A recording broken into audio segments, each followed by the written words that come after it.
ಚಿಕ್ಕಬಳ್ಳಾಪುರ ಜಿಲ್ಲಾ ಕಚೇರಿ ಆವರಣದಲ್ಲಿ ಬಾಬು ಎಂ ಚಾಲಕ ಏನು ಒಂದು ಮಾಡಿಕೊಂಡಿದ್ದಾನೆ. ಈ ವಿಚಾರವಾಗಿ ಈಗಾಗಲೇ ಗ್ರಾಮಾಂತರ ಪೊಲೀಸ್ ಠಾಣೆಯಲ್ಲಿ ಪ್ರಕರಣ ದಾಖಲಾಗಿದ್ದು ಈ ತನಿಖೆಯನ್ನು ಪೊಲೀಸರು ಮುಂದುವರಿಸಿದ್ದಾರೆ. ಇದರ ಪೂರಕವಾಗಿ ಅವ್ರ ತಾಯಿ ಆಗಲಿ, ಅವರ ಧರ್ಮಪತ್ನಿ ಆಗಲಿ ಮತ್ತು ಅವರ ಅಣ್ಣ ಆಗಲಿ, ಅವರು ಏನು ಬಾಬು ಅವರು ಯಾಕಾಗಿ ಆತ್ಮಹತ್ಯೆ ಮಾಡಿಕೊಂಡಿದ್ದಾರೆ, ಯಾರಿಗಾದರೂ ಹಣ ಕೊಟ್ಟಿರೋ ವಿಚಾರ ಅವ್ರ ಮನೆಯವ್ರಿಗೆ ಯಾರಿಗೂ ಕೂಡ ಆತ ಇಷ್ಟವರೆಗೂ ಕೂಡ ಹಣದ ವಿಚಾರ ಆಗಲಿ ಎಲ್ಲೂ ಕೂಡ ತನ್ನ ಮಡದಿಗಾಗಲಿ, ಅಣ್ಣನಿಗಾಗಲಿ ಮತ್ತು ತಾಯಿಗಾಗಲಿ ಹಣ ಇಂಥವ್ರಿಗೆ ನಾನು ಕೊಟ್ಟಿದ್ದೀನಿ ನೌಕರಿ ಕೊಡಿಸೋದಕ್ಕೆ ಅಂತ ಎಲ್ಲೂ ಕೂಡ ಮನೆಯಲ್ಲಿ ವೈಯಕ್ತಿಕವಾಗಿ ಯಾರಿಗೂ ಹೇಳಿಲ್ಲ. ಇದೊಂದು ಪೊಲೀಸರ ತನಿಖೆಯಿಂದ ಸತ್ಯಾಂಶವನ್ನು ಗೊತ್ತಾಗಬೇಕಾಗಿದೆ.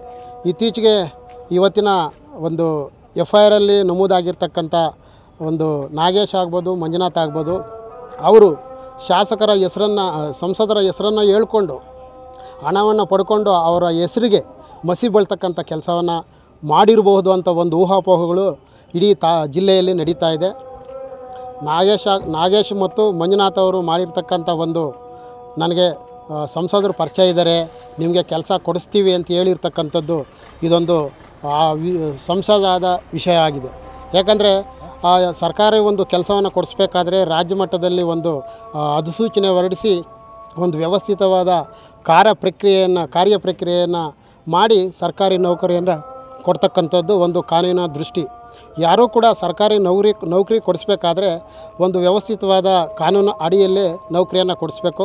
ಯಾರ ಮೇಲೆ ಪ್ರಕರಣ ದಾಖಲಾಗಿದೆ? ಈಗಾಗಲೇ ನಾಗೇಶು ಮತ್ತು ಮಂಜುನಾಥ್ ಅವರ ಮೇಲೆ ಪ್ರಕರಣ ದಾಖಲಾಗಿದೆ. ಆ ಒಂದು ಪ್ರಕರಣದಲ್ಲಿ ನಾಗೇಶು ಮತ್ತು ಮಂಜುನಾಥ್ ಅವರು MP ಸುಧಾಕರ್ ಅವರನ್ನು ಹೆಸರನ್ನು ಹೇಳಿದ್ದಾರೆ ಅಂತ ಒಂದು ಡೆತ್ ನೋಟಲ್ಲಿ ಹೆಸರು ನಮೂದಾಗಿರೋದ್ರಿಂದ ಅವ್ರ ಮೇಲೆ ಕೂಡ ಒಂದು ಪ್ರಕರಣ ದಾಖಲಾಗಿದೆ.